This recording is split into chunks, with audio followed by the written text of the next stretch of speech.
Hello viewers, আসসালামু আলাইকুম। তো সকলকে সিয়াম টেক জোনে স্বাগতম। তো বন্ধুরা, আপনারা সবাই কেমন আছেন? আশা করি ভালো আছেন। তো আজকের এই ভিডিওতে আমি আপনাদের সাথে খুব গুরুত্বপূর্ণ একটি বিষয় নিয়ে আলোচনা করব। সেটি হলো, আপনারা অনেকেই আছেন যে দূর প্রবাসে থাকেন এবং দূর প্রবাসে বসে আপনারা বিকাশ থেকে রেমিটেন্সের মাধ্যমে দেশে টাকা পাঠাতে চান, কিন্তু দূর প্রবাসে বসে আপনারা কিভাবে বিকাশ অ্যাকাউন্ট খুলবেন সেটাই জানেন না। তো আজকের এই ভিডিওতে আমি আপনাদেরকে খুব সহজেই দেখিয়ে দিব আপনারা কিভাবে বিদেশ বসে খুব সহজেই বিকাশ অ্যাকাউন্ট খুলবেন। তো এটি করার জন্য আপনাদের প্রথমে যে কাজটি করতে হবে সেটি হলো প্লে স্টোর থেকে বিকাশ অ্যাপটি ডাউনলোড করতে হবে। তো বিকাশ অ্যাপটি ডাউনলোড করা হয়ে গেলে এরপর বিকাশ অ্যাপটি ওপেন করবেন। তো বিকাশ অ্যাপটি ওপেন করার পর আপনাদের সামনে এরকম ইন্টারফেস চলে আসবে। তো এখানে আসার পর আপনারা দেখতে পাবেন রেজিস্ট্রেশন এবং লগইন একটি অপশন রয়েছে। তো আপনারা এই রেজিস্ট্রেশন অপশনে ক্লিক করবেন। তো রেজিস্ট্রেশন অপশনে ক্লিক করার পর আপনাদের সামনে আবার এরকম ইন্টারফেস চলে আসবে। তো এখানে আসার পর আপনাদের যে কাজটি করতে হবে সেটি হলো, আপনারা এখানে দেশের কোড একটি অপশন দেখতে পারবেন। তো এখান থেকে আপনারা যেই দেশ থেকে বিকাশ অ্যাকাউন্ট খুলবেন সেই দেশ এখান থেকে সিলেক্ট করবেন। তো এখান থেকে দেশ সিলেক্ট করার পর নিচে দেখতে পারবেন মোবাইল নাম্বার দিন। তো এখানে আপনাদের যে কাজটি করতে হবে সেটি হলো, আপনারা যেই নাম্বার দিয়ে বিকাশ অ্যাকাউন্টটা খুলতে চান সেই নাম্বারটি এখানে তুলে নেবেন। ভুল হলে চলবে না, সঠিকভাবে তুলে নেবেন। তো নাম্বারটি তোলা হয়ে গেলে নিচে দেখতে পারবেন এরো একটি অপশন রয়েছে। তো আবার এরো অপশনে ক্লিক করবেন। তো এরো অপশনে ক্লিক করার পর আপনাদের সামনে আবার এরকম ইন্টারফেস চলে আসবে।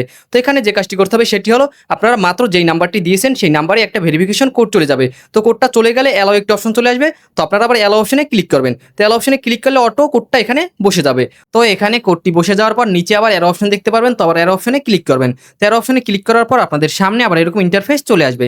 তো এখানে আসার পর আপনাদের যে কাজটি করতে হবে সেটি হলো, আপনারা দেশ ত্যাগ করার সময় আপনাদের পাসপোর্টের প্রথম পেজে যে সিল মেরেছিল সেই সিলের ছবিটা এখানে তুলতে হবে। তো এখানে ছবি তোলার জন্য ছবি তুলতে ট্যাপ করুন, ওই অপশনে ক্লিক করবেন, তাহলেই আপনার ক্যামেরাটা ওপেন হয়ে যাবে। তো ক্যামেরাটা ওপেন হলে আপনারা সিলের ছবিটা তুলে নেবেন। তুলে নেওয়ার পর আবার ওকে অপশনে ক্লিক করবেন, তাহলেই হয়ে যাবে। এরপর আপনাদের সামনে আবার এরকম ইন্টারফেস চলে আসবে। তো এখানে আসার পর আপনাদের যে কাজটি করতে হবে সেটি হলো, আপনার জাতীয় পরিচয়পত্র এনআইডি কার্ডের একটি ছবি তুলতে হবে উপরের পিসের। তো আপনারা উপরের যে ছবিটা রয়েছে সেটা এখানে তুলে নেবেন। তো ছবি তোলার সময় অবশ্যই মাথায় রাখবেন ছবিটা যাতে ক্লিয়ার হয়। তো ছবি তোলা হয়ে গেলে সাবমিট বাটনে ক্লিক করবেন। তারপর আপনাদের সামনে আবার এরকম ইন্টারফেস চলে আসবে।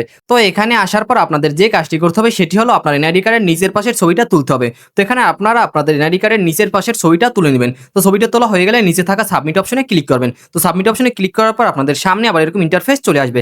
তো এখানে আসার পর আপনারা যে কাজটি করবেন সেটি হলো, এখানে আপনারা দেখে নেবেন যে আপনার এনআইডি কার্ডের তথ্য ঠিক আছে কিনা। এনআইডি কার্ডের তথ্য যদি ঠিক থাকে তাহলে আবার নিচে থাকা এরো অপশনে ক্লিক করবেন। তো এরো অপশনে ক্লিক করার পর আপনাদের সামনে আবার এরকম ইন্টারফেস চলে আসবে। তো এখানে আসার পর আপনারা প্রথমেই দেখতে পারবেন লিঙ্গ সিলেক্ট করার একটি অপশন রয়েছে। তো এখানে আপনারা যদি পুরুষ হন তাহলে পুরুষ সিলেক্ট করবেন, মহিলা হলে মহিলা সিলেক্ট করবেন। তো লিঙ্গে সিলেক্ট করা হয়ে গেলে আবার নিচে দেখতে পারবেন আয়ের উৎস একটি অপশন রয়েছে। তো এখানে আপনারা বেতন সিলেক্ট করে নেবেন।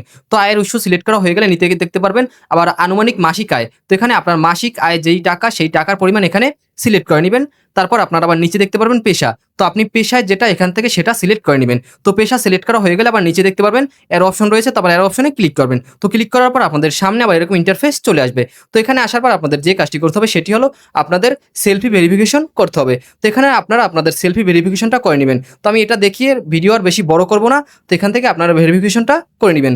তো এখান থেকে ছবি তুলে সেলফি ভেরিফিকেশন করা হয়ে গেলে আবার নিচে থাকে এরো অপশনে ক্লিক করবেন। তো এরো অপশনে ক্লিক করার পর আপনাদের সামনে আবার এরকম ইন্টারফেস চলে আসবে। তো এখানে আসার পর আপনারা একটি মেসেজ দেখতে পারবেন এবং মেসেজে লেখা রয়েছে, বিকাশ এই তথ্য পর্যালোচনা এবং যাচাই করতে 48 ঘন্টা পর্যন্ত সময় নিতে পারে। অনুগ্রহ করে কনফার্মেশন এসএমএস এর জন্য অপেক্ষা করুন। তো বন্ধুরা, এখান থেকে আপনারা যে কাজটি করবেন সেটি হলো, এখান থেকে নিচে থাকে এরো যে অপশনটি রয়েছে এর অপশনে ক্লিক করে পরবর্তী ধাপে চলে যাবেন।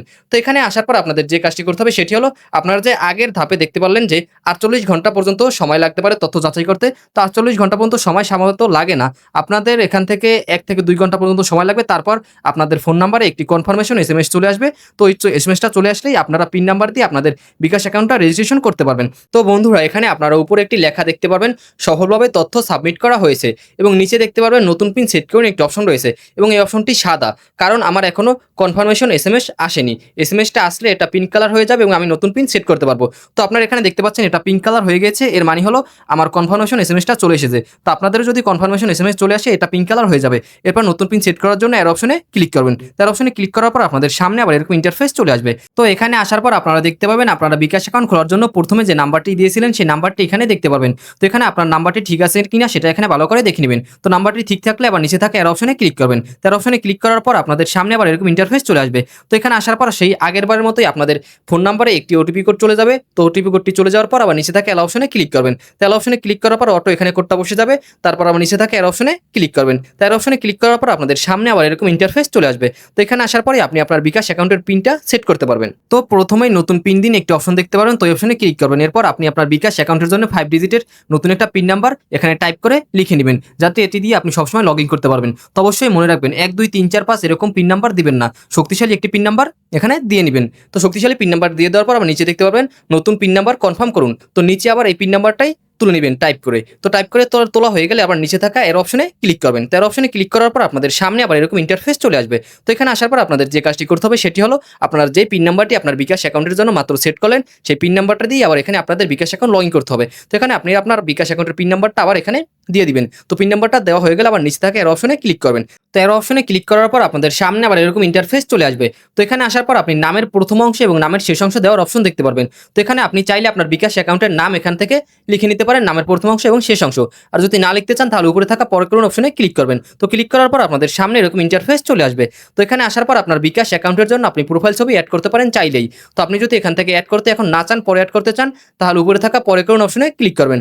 তো ক্লিক করার পরে আপনারা দেখতে পাবেন যে আপনার বিকাশ অ্যাকাউন্টটি খোলা হয়ে গিয়েছে এবং আপনারা খুব সহজে এই নতুন খোলা বিকাশ অ্যাকাউন্ট দিয়ে দেশে রেমিটেন্সের মাধ্যমে টাকা পাঠাতে পারবেন। তো বন্ধুরা, এটাই ছিল আমাদের আজকের ভিডিও। এভাবেই আপনারা খুব সহজে দূর প্রবাস থেকে বিকাশ অ্যাকাউন্ট খুলতে পারবেন। তো বন্ধুরা, আপনাদের কাছে যদি আমার এই ভিডিওটা ভালো লেগে থাকে তাহলে অবশ্যই আমার এই ভিডিওতে একটি লাইক দিয়ে দিবেন এবং আপনাদের বন্ধুদের কাছে আমার এই ভিডিওটি শেয়ার করে দিবেন। এবং এরকম আরো নতুন নতুন ভিডিও পেতে আমার এই চ্যানেলটি সাবস্ক্রাইব করতে ভুলবেন না। তো সকলকে এই ভিডিওটি দেখার জন্য ধন্যবাদ। আসসালামু আলাইকুম।